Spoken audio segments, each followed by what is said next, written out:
I've always liked being alone in nature. It clears my head. No notifications, no people, just silence. So last September, I took a solo trip up to a remote lake in northern Minnesota.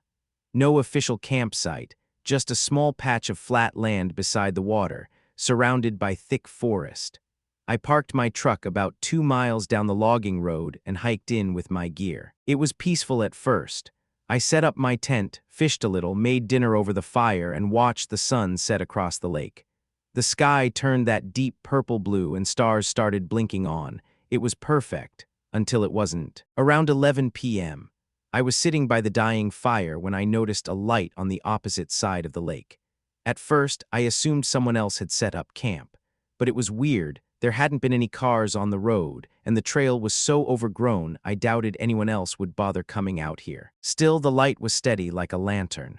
I figured, okay, maybe someone made it here before me, but then it moved. Not in a walking way, it glided, smoothly, parallel to the shoreline, then it stopped. I stared across the water, trying to make out a figure, but it was too dark.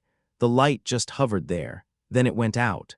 I waited a few minutes, then shrugged it off and got into my tent. Around 2:30 a.m., I woke up to the sound of something crunching outside, slow, deliberate steps.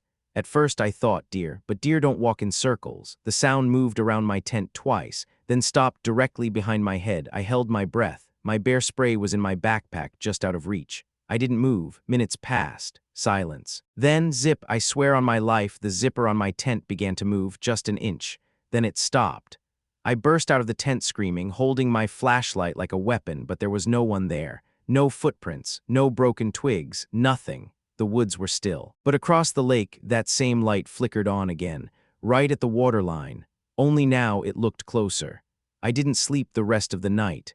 At sunrise, I packed up fast and started hiking back to the truck. When I got to the trailhead, I saw something that made my stomach drop. On my windshield, written in the dust, were 3 words: "Next time stay. I don't camp alone anymore."